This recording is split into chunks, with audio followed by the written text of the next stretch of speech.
Hi, good morning children. How are you? My name is Venkateshwari. I am teaching Telugu. Today I am going to introduce Telugu ద్విత్వాక్షర పదములు. మనం ముందు క్లాస్లో ఏం చెప్పుకున్నాము? అక్షరమాల చెప్పుకున్నాం. ఆ అక్షరమాల నుంచి అచ్చులు, హల్లులు, ఆ తర్వాత గుణింతాలు నేర్చుకున్నాం. అచ్చులకి గుర్తులు, హల్లులకి ఒత్తులు. ఇప్పుడు వాటిలోనే అచ్చులు అంటే ప్రాణములు, హల్లులు అంటే ఒత్తులు. ఒత్తులుకి ప్రాణాలను ఇచ్చేటటువంటివి ఈ అక్షరములు. ఈ అక్షరాలని మనం ద్విత్వాక్షరము. ద్విత్వాక్షరము అంటే ఏంటి? ఒక హల్లు కింద అదే హల్లు ఒత్తుగా రావడము. ఒక హల్లు కింద వేరొక హల్లు అంటే అదే హల్లు ఒత్తుగా రావడాన్ని ద్విత్వాక్షరము అని అంటారు. ఆ ద్విత్వాక్షర పదాలలో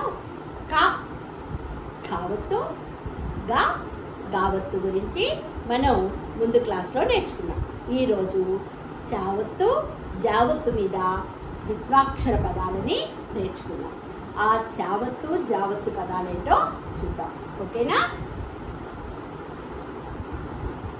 మరి ఇంతకు ముందు నేను కావత్తు మీద, గావత్తు మీద యాక్టివిటీ ఇచ్చాను. అందరు చేశారా? Okay, right. చేశారా అందరూ? Okay, very nice, good good. ఇప్పుడు చూడండి, మనం చావత్తు, జావత్తు మీద ద్విత్వాక్షర పదాలు నేర్చుకున్నాం. అసలు చావత్తు అంటే ఇది చా, దీనికి ఒత్తేంటి? చా. ఇప్పుడు మనం ఎలా రాస్తున్నాం? ద్విత్వాక్షరము చా కింద చావత్తు. ఓకే, ఇప్పుడు వీటి కింద మనం పదాలు అనేటటువంటివి రావాలి. ఓకే, ఇప్పుడు పదాల్లో మనం రాయాల్సినటువంటివి కా తీసుకున్నాం. కా మీద కుచ్చు, పెడితే చాకొస్తే చూ, చూ కింద చావత్తిస్తే చూ, కుచ్చు. ఓకే, అంటే బంచ్, ఒక గుత్తి లాంటిది బంచ్, అదే కుచ్చు. మనకి జడలో కుచ్చులు వేస్తాం కదా. నెక్స్ట్ సెకండ్ వన్ గా, చాకొస్తే చూ, చూకి చావత్తిస్తే చూ, గచ్చు. గచ్చు అంటే ఏంటి? ఫ్లోర్. ఓకే, గచ్చు. నెక్స్ట్ నిచ్చెన, నా గుడిస్తే నీ, చాకేకమిస్తే చే, చే కింద చావత్తిస్తే చే, నా నిచ్చెన.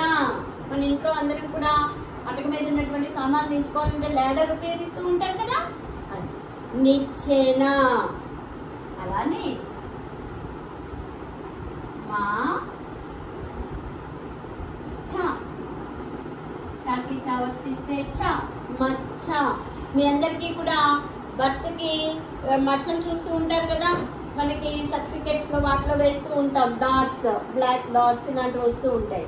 అది ఏదైనా కానీ మచ్చ. అలానే ఇంకా మీరు పక్షులు చూస్తారనుకోండి, పక్షులు ఏంటి? స్క్విరెల్, పిచ్చుకలు అంటూ ఉంటాం కదా. పాగుడిస్తే పీ, చాకుడిస్తే చూ, చూకి చావత్తిస్తే చూ, కా, పిచ్చుక. ఇలా మనం వీటన్నిటినీ కూడా మనం రాస్తూ ఉండొచ్చు. అలానే పచ్చడి, లచ్చి, ఇలాంటివన్నీ కూడా ద్విత్వాక్షర పదాల కింద మీరు రాదున్నాను. నెక్స్ట్ జావత్తు. జాకి ఒత్తు ఏం చెప్పాను నేను? సేమ్ లెటర్ వస్తుంది అనుకున్నాం కదా మనం అంతకుముందు. హల్లులు రాసేటప్పుడు, ఒత్తులు రాసేటప్పుడు చెప్పుకున్నాం కదా. ఆ జాకి ఒత్తు పెడితే జా అనేటటువంటిది ఎలా రాయాలి? దాని మీద సేమ్ లెటర్ రాయాలి. ఓకే, దీనిలో మనం జావత్తుకి సంబంధించి రాసేటటువంటిది ఫస్ట్ వన్ వజ్జ. వజ్జ అంటే ఏంటి? ఓ జా కింద చావత్తిస్తే జా, వజ్జ. వజ్జ అంటే టీచర్, గురువు. అంటే గురువుకి, ఉపాధ్యాయుడికి వికృతి పదం వజ్జ. అలానే సజ్జ, సా జా కింద జావత్తిస్తే జ సజ్జ. సజ్జ అంటే ఏంటి? మనం టెంపుల్కి వెళ్తూ ఉంటే పూల సజ్జ తీసుకొని వెళ్తూ ఉండే బాస్కెట్, కొబ్బరికాయ, కోకోనట్, ఫ్లవర్స్ ఇవన్నీ తీసుకెళ్తాం కదా టెంపుల్కి, అలా ఉపయోగించే దాన్ని సజ్జ అని కూడా అంటాం. అలానే సీడ్స్ కూడా ఉంటాయి. సజ్జలు, జొన్నలు, రాగులు అనేటటువంటివి సీడ్స్ ఇప్పుడు అందరూ కూడా మిలెట్స్ వాడుతున్నారు కదా, దానిలో కూడా ఉపయోగిస్తారు అన్నమాట సజ్జలు అని. మనం టెంపుల్కి వెళ్ళేటప్పుడు ఉపయోగించేటటువంటిది బాస్కెట్, అది పూల సజ్జ అంటూ ఉంటాం. ఇదేమో సజ్జ. నెక్స్ట్ ఇంకా మజ్జిగ. బటర్ మిల్క్ తాగుతారు కదా, ఇప్పుడు సమ్మర్ కదా, ఈ సమ్మర్లో అందరూ కూడా బటర్ మిల్క్ తాగితే మంచిది అంటూ ఉంటారు కదా. జాగ్రత్తిస్తే జీ, జీకి జాగ్రత్తిస్తే జా, జీ గా మజ్జిగ. నెక్స్ట్ ఇక్కడ జావత్తు అన్నప్పుడు ఇదే ఇస్తాం. ఇక్కడ జాకి గుడిచ్చాం కదా, ఇక్కడ అన్ని జావత్తు అన్నాము. ఇక్కడ జీకి జీవత్తు ఇవ్వాలి అనుకోకూడదు. జీకి జావత్తిస్తే జీ మజ్జిగ. అలానే ఇంకా వెజ్జు.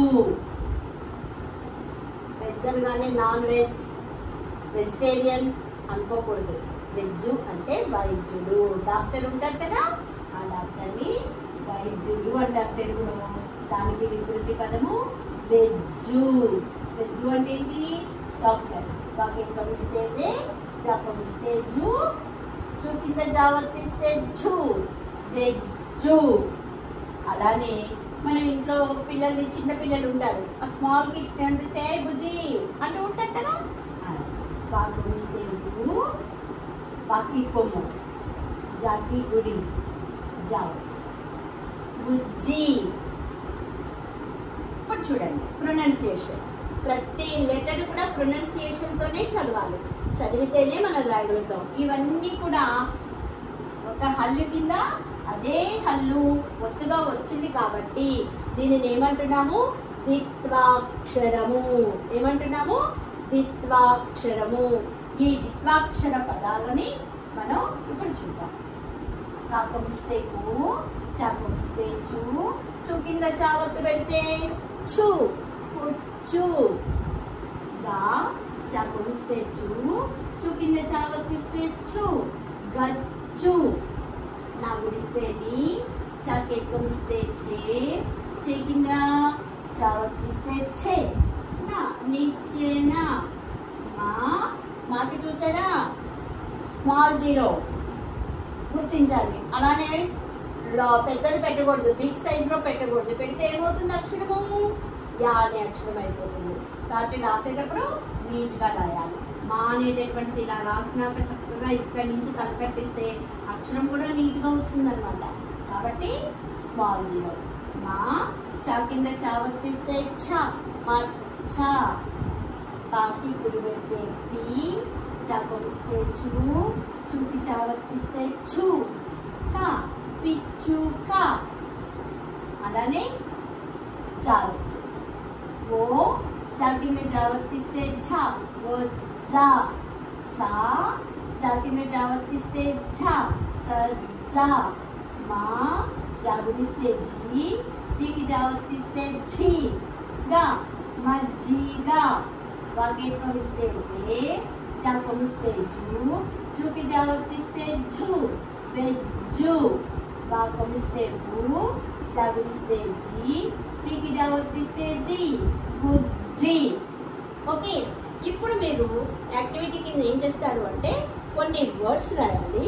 అండ్ నెక్స్ట్ నేను ప్రొనౌన్సియేషన్ ఒత్తిస్తే ఎలా ఉంటుంది, ఇవ్వకుండా రాస్తే ఎలా ఉంటుంది, దాన్ని మీరు ఏ ఒత్తు పెట్టాలి అనేటటువంటిది మీరు రాయాలి. అంతకుముందు నేను కావత్తు, దావత్తు కూడా ఇచ్చాను కదా, ఇప్పుడు చావత్తు, జావత్తు, ఈ నాలుగింటిని కలిపిస్తాను. మీరు ఏ ఒత్తు అనేటటువంటిది అక్కడ పెట్టాలి అనేది ఆలోచించుకొని మీరు పెట్టాలి. ఓకేనా? ఓకే, ఇప్పుడు యాక్టివిటీ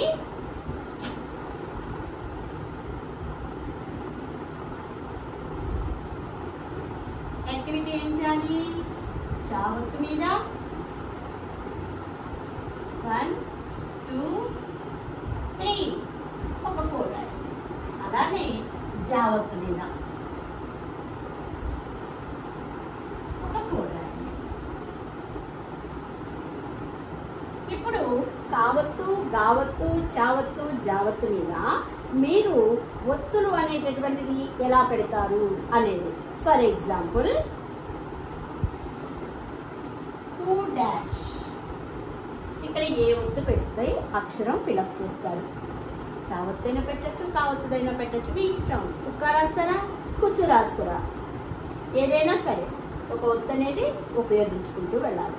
ఎక్కడి నుంచి, కా నుంచి జా వరకు ఒత్తుల్ని ఉపయోగిస్తూ మీరు రాయాలి. ఓకే, నెక్స్ట్ మో డాష్. అలానే ఇప్పుడు నేను ఏం చేస్తున్నానంటే మా డాష్ చా, డాష్ చాలు.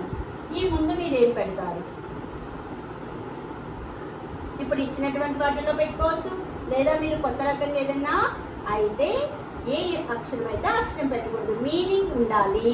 మీనింగ్ ఉండేటట్లుగా మీరు ఇక్కడ అక్షరాన్ని, లెటర్ని ఫిల్ చేయాలి. ఓకేనా? నెక్స్ట్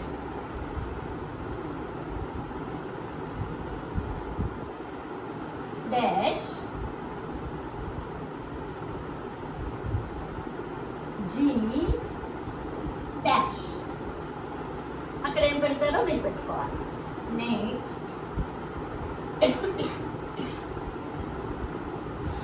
డాష్ చి,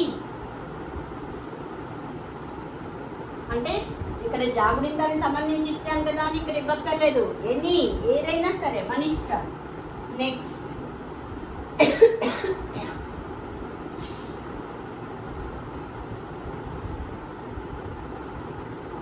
ఇవి మీరు చేయాల్సినటువంటి యాక్టివిటీ ఈరోజు. ఓకేనా చిల్డ్రన్? ఇంతవరకు మనం కావత్తు, గావత్తు, చావత్తు, జావత్తు వీటిని ఉపయోగించి మనం రాస్తున్నాం. ఓకేనా? Okay, bye.